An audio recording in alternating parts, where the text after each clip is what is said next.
According to British media reports on November 22, the British Defence Secretary announced plans to decommission two Albion-class amphibious landing ships, a Type 23 frigate and a Wave-class tanker in March 2025. There are also plans to retire all the Watchkeeper unmanned aerial vehicle fleets of the British Army, as well as the Puma helicopters and 14 Chinook helicopters of the Royal Air Force, in order to cope with the huge shortage of defense funds, which will eventually save £500 million. What's even more interesting is that on November 24, the British government announced that it would allocate £369 million to renovate Buckingham Palace, and the renovation project is expected to take 10 years. It's really like the Navy's military funds are being taken to renovate the Royal Garden. Among the warships that the UK has decided to cut back on, the two Albion-class are the UK's only amphibious landing ships. They entered service around the year 2000, and their age is not that old. However, they have been left idle in the port just a few years after entering service, and there aren't even any crew members on duty on board. After this reduction, the UK will lose its large-scale amphibious landing combat capability of the Royal Marines. It seems that the UK doesn't really need this capability anyway. With the Labour Party coming into power, the British government is still considering further reducing defence spending.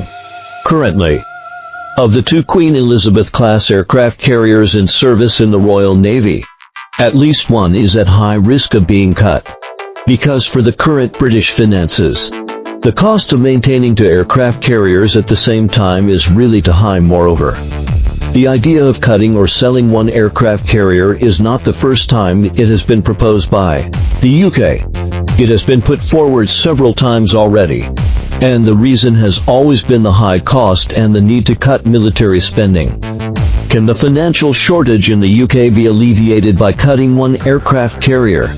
How much does it cost to maintain an aircraft carrier for a year? Perhaps many people can't imagine how high the operating cost of an aircraft carrier is. The United States publicly disclosed 40 years ago that the daily operating cost of a Nimitz-class aircraft carrier was as high as $1.5 million, which was equivalent to burning $833 per minute. Money was worth much more back then than it is now. As the largest war machine ever built by humans, it takes thousands of people to operate it, and it is no less than a small city. The annual GDP of many countries on the Earth may not be enough to cover the expenses of an aircraft carrier today. Let's calculate the costs of an aircraft carrier. First, there's the construction cost. The latest Ford-class aircraft carrier program in the United States has already consumed $120 billion in research and development expenses, and the cost of building each subsequent Ford-class aircraft carrier is at least $13 billion. The average price of the previous generation Nimitz-class aircraft carriers in the United States was about $5 billion, and the cost of the second Queen Elizabeth-class aircraft carrier in the UK was £3.5 billion. There's also the cost of the supporting carrier-based aircraft. The Queen Elizabeth-class aircraft carriers in the UK can carry 35 F-35B stealth fighter jets, and the price of each F-35B is about more than $100 million. In 2015, the UK planned to equip two aircraft carriers with 135 F-35s. Due to insufficient funds last year, the order was reduced to 70 aircraft. Currently, the UK has only taken 48 aircraft, which requires at least $5 billion at least. This doesn't even include the extremely high daily maintenance and personnel costs of the F-35, as well as those of other early warning aircraft and helicopters. Anyway, the UK has publicly claimed that the reduction in the purchase quantity has saved approximately £13 billion, which gives us an idea of the situation. The price of each F/A-18 Super Hornet fighter jet on the Nimitz-class aircraft carriers in the United States is $90 million. In addition, There are at least 3-D Hawkeye early warning aircraft $100 million each. For 6 IA-18 Growler electronic warfare aircraft $100 million each. 8 helicopters and multiple MV-20 to Osprey tilt-rotor aircraft, which altogether cost about $5.8 billion in other words. The total price of the carrier-based aircraft actually exceeds the price of the aircraft carrier itself. Having talked about the construction costs, let's now calculate the operating expenses. The operating costs of an aircraft carrier cover multiple aspects, including personnel salaries, fuel consumption, maintenance and repair, ammunition replenishment, operation of carrier-based aircraft, and daily training. Each of these expenses is a huge outlay, and when combined, they amount to an astronomical figure. First, let's talk about the fuel cost. American aircraft carriers are all nuclear-powered and don't burn oil on a regular basis. However, they need to undergo a comprehensive overhaul every 24 years, which lasts for 2.5 years. One of the tasks during the overhaul is to replace the nuclear reactor. This is a massive project. The cost of the nuclear reactor itself may be only tens of millions of dollars. But when it comes to the cost of replacing reactor components, the labor cost for disassembly, and the cost of destroying the decommissioned nuclear reactor, it won't be less than $1 billion. A conventionally powered aircraft carrier in operation burns 400 tons of fuel per day. If it's fully loaded, it will burn 700 tons per day. Aircraft carriers use heavy oil, which is much cheaper than diesel and gasoline. If we calculated a price of $500 per ton, an aircraft carrier needs to be filled with 8,000 tons of fuel at a time, which will cost $4 million. And the daily fuel consumption is approximately $200,000. The flight cost per hour of an FA-18 fighter jet is as high as $20,000. And usually dozens of carrier-based aircraft are in operation on an aircraft carrier simultaneously. The fuel consumption for a single flight of each carrier-based aircraft is about 12 tons. So the fuel cost for a single flight is $6,000. The daily routine training of the aircraft fleet alone will cost hundreds of thousands of dollars. In fuel, the aircraft carrier, its carrier-based aircraft, and escort ships all need regular maintenance and repair to ensure that they are in the best combat condition. These costs include the replacement of parts, equipment upgrades, and daily inspections.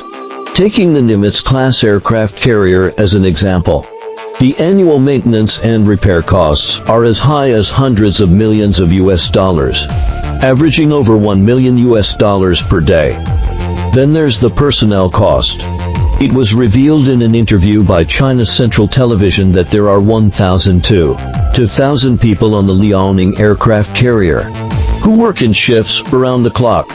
They need to prepare 7 meals a day as reported by CCTV, which means nearly 20,000 meals and consumes 10 to 12 tons of food. Each person consumes more than 10 kg of food per day. I don't know exactly what the meal standards are for the Navy and aviation personnel on the aircraft carrier, but at the very least, it should be more than 30 yuan per meal. So the food cost for the whole ship is hundreds of thousands of yuan. The number is probably about the same on the British Queen Elizabeth-class aircraft carrier. There are 5,000 to 6,000 people on the American Nimitz-class aircraft carrier, so the cost will double. Coupled with other costs for daily necessities, entertainment, etc., it will cost over $1 million a day. There is also a cost that people often overlook, and that is personnel salaries. According to the data released by the U.S. authorities, the basic salary of an E-5 sergeant is roughly over $3,000, while the salaries of those in other technical positions and pilots increase several times over. Just in terms of labor costs alone, it costs about $500,000 per day. Therefore, We can roughly estimate that the daily operating cost of the British Queen Elizabeth-class aircraft carrier may be as high as several £1,000,000, which is equivalent to tens of millions of yuan when converted into Chinese currency. Such huge expenditures have been a great headache for the UK. In fact, before the second Queen Elizabeth-class aircraft carrier was completed, the British government intended to cancel its construction. However, after calculation, it was found that the cost of cancelling the construction was even higher than that of completing it. So, the HMS Prince of Wales was reluctantly completed after being commissioned.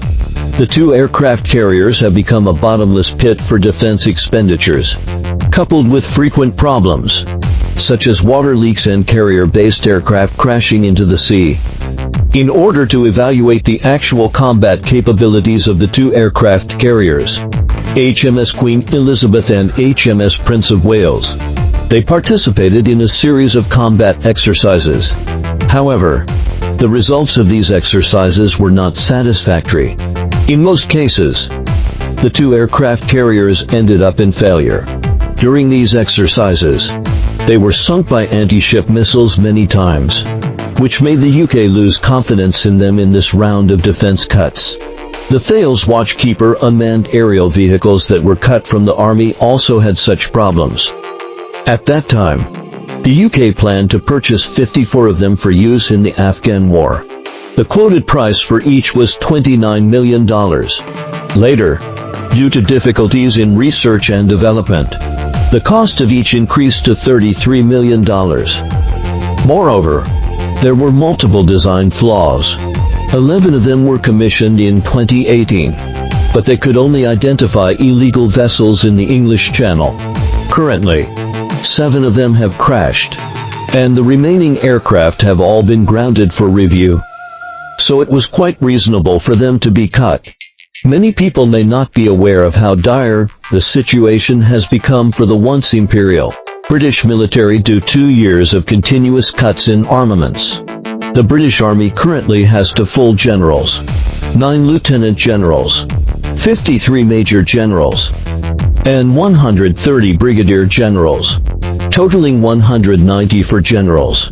However, the entire British Army only has 213 tanks in total. On average, each Army general can only command 1 tank. The Royal Navy of the UK currently has 119 generals, including 3 full admirals, 9 vice admirals, 31 rear admirals, and 76 commodores. Additionally, there are 260 captains. Nevertheless, the Royal Navy of the UK currently has fewer than 50 large warships, including patrol boats. There are approximately 75 vessels in total. Even the generals can't have 1 ship per person on average. Conservative MP Crispin Blunt said in a parliamentary session, "In the past, the dream of a Navy captain was to command his own ship. Today, the dream of a Navy captain is simply to board a ship."